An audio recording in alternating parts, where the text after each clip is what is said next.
박근혜 정부든 그 다음에 윤석열 정부든 이 일본과의 관계에 있어서 과거 문제에 대해서 이거를 딛고 미래지향적으로 가기 위해서 박근혜 정부 때 위안부 협의를 했죠.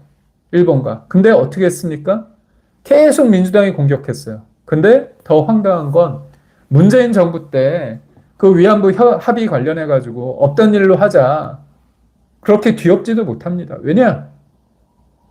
본인들 대안이 없어요. 그러면서 위안부 할머니들은 안타깝게도 시간이 지남에 따라 숨을 거두고 있는 현상입니다. 그렇지만 그 위안부 할머니들을 이용하는 운동은 어떻습니까? 그런 생각까지 드는 거예요. 이 문제가 해결되면 안 됩니다. 해결되면 그 기구, 운동, 그런 연대라고 하는 사람들이 잡을 잇는 겁니다. 일자를. 그리고 강제징용 문제 윤석열 정부 때 어떻게 했습니까? 제3자 변제라는 걸 했습니다. 그게 뭐냐? 우리가 1965년도 한일 청구권 협정을 했잖아요. 그래서 일정 부분 우리가 보상을 받았습니다. 그걸 가지고 도로도 깔고 포스코도 지었습니다. 그런데 우리나라가 강제징용 관련해서 대법원에서 일본에 청구할 수 있다는 판결이 나왔습니다.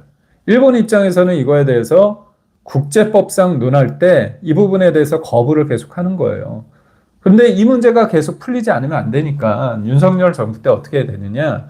그렇다면 한일 청구권 협정을 통해서 수혜를 입은 포스코 등 우리나라 기업들이 돈을 내고 기금을 출연하고 일본의 기업들이 자발적으로 출연을 해서 그 기금을 가지고 강제징용했던 분들한테 돈을 주겠다. 그렇게 했습니다. 그거 민주당이 계속 반대를 했거든요. 주구장창 공격을 했습니다. 근데 요번에 대선 때 그리고 이재명이 뭐라고 했냐. 그거에 대해서 본인이 인정을 사실상 했습니다. 그리고 강제징용의 당사자와 유족들이 그렇게 도움을 받고 있습니다. 그렇다면 뭡니까? 최선을 지향하되 차선책으로 우리가 접점을 찾아서 하는 게 정치입니다. 그런데 민주당 사람들은 어떻게 합니까? 끊임없이 강제징용자의 눈물과 위안부 할머니들의 눈물, 그런 아픔을 이용해서 사실상 비즈니스를 하거나 본인들의 기득권을 유지할 뿐입니다. 그거는 진짜 잔인한 행동 아닙니까? 그런 측면에서 저는 윤미향이라는 사람이 요번에 사면 복권이 됐다는 거, 이게 어떤 겁니까? 너무나 다른 것도 아니고 할머니들의 상처에 소금을 뿌려서 상처를 뒤집어서 막 후벼 파서 걷다가 소금을 뿌리는 행위 아닙니까? 얼마나 많은 걸 했습니까?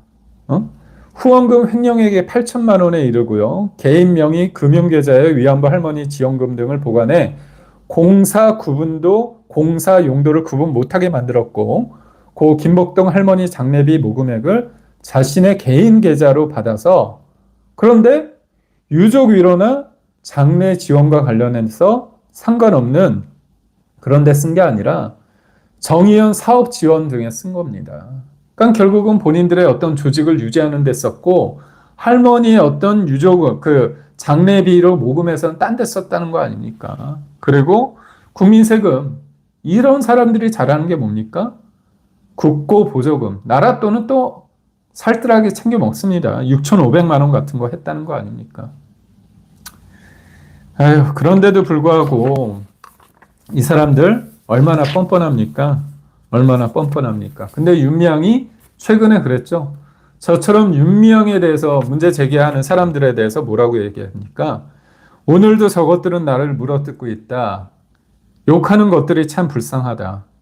그러면서 나는 편안하다. 잘 지내고 있다.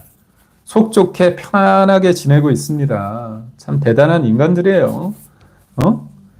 근데 여기서 또 여지없이 등판하는 사람이 있지 않습니까? 보수 재건의 어머니, 희망으로 불리는, 그리고 저쪽 진영에 다시 한번 엑스맨으로서 큰 역할을 할 사람인데, 추미애가 뭐라고 얘기하냐. 우리가 볼 때는 다른 날도 아니고 광복절 특사로 윤미향이 사면되는 건 어린이날 조두순을 아동 성폭행범 조두순을 사면시키는 것과 같다는 게 국민적인 평균적인 어떤 눈높이잖아요. 근데 뭐라고 얘기하냐? 참 대단합니다. 윤미향 명예회복에 광복절 특사 의미가 있다고 얘기를 합니다. 뭐라고 얘기하느냐? 정의를 저버린 사법부를 교정하는 것에 국민이 직접 선출한 대통령의 고유 권한이 행사돼야 한다. 이게 뭡니까? 사면이란 것을 사법부의 판결에 대해서 사법부를 교정하는 것으로 쓴다는 겁니다. 저는 이게 되게 나쁜 거예요. 얘네들이 이런 식으로 장난치는 겁니다.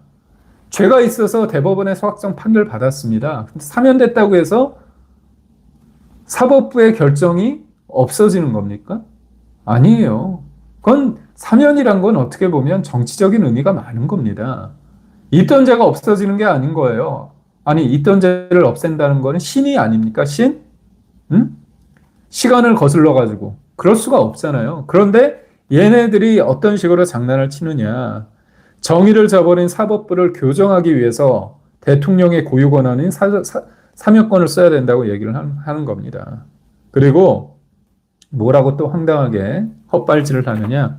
위안부를 위한 명예회복 활동에 평생을 바쳐온 사법 피해자 윤미향의 명예를 회복하는데 광복절 특별 사면권이 특별한 의미가 있을 것이다. 이렇게 얘기합니다. 아유, 제가 말을 하고도 참 민망합니다. 그런데 얘네들이 하는 짓거리들이 이런 식으로 돼 있는데 이러고 나서 윤미향이 사면 발표 25분 만에 뭐라고 하느냐? 고맙습니다 합니다. 고맙습니다 합니다. 하긴 뭐 조국 혁신당의 배지들이 민주당의 위성 정당인 조국 혁신당 국회의원들이 90도로 폴더로 인사하지 않습니까? 국민들 감사합니다 뭐 하는데 아니 왜 국민들한테 감사합니까? 국민들은 조국에 대해서 사면 복권에 대해서 동의 안 해요. 당신들이 고마움을 표시하려면 용산의 대통령실 앞에 가서 이재명 대통령님께 90도로 아닙니다. 아예 큰절하십시오. 당신들의 잘못된 그 생각, 삐뚤어진 사고, 그걸 가지고 국민이라는 이름을 당신들 위로 입에 올리시면 안 됩니다. 사면이 확정이 되니까 윤미향이 이렇게 얘기합니다. SNS에 고맙습니다 하고 신났어요. 뭐라고 얘기하냐? 본격적인 활동을 예고를 했죠. 이미 지난주인가요? 토요일인가 일요일 날 뭐라고 얘기하느냐? 위안부 피해자 김복동 할머니 관련 저서를 함께 읽자고 일종의 독서 모임을 제안하기도 했습니다. 또 앞서서는 토요일에는 한 시민단체 집회에 참석해서 일본 정부가 사죄하고 배상하도록 우리가 만들어내자. 그런 얘기를 합니다. 그러면서 또 얘기를 해요. 내란 정권이 임명한 친일 구국 국가기관장도 파면하고 해임해야 한다는 정치적인 메시지를 내놓습니다. 세상 참 쉽게 살지 않습니까? 편하게? 간단해요. 내가 죄를 지어도 어떻게 합니까? 그 문제를 지적하는 사람이 더 나쁜 놈이라는 겁니다. 내가 하는 거는 지고지선, 절대선, 정의, 공정 이런 좋은 이미지를 차용하고 그거를 문제 제기하는 사람은 다 나쁜 사람이에요. 심지어 그게 위안부 할머니라도 그 대상에 제한이 없습니다. 그러면 어떻게 했습니까? 진보라고 하는 작자들이 위안부 할머니를 공격하는 겁니다. 오늘 사면을 통해서 굉장히 느끼는 바가 많습니다.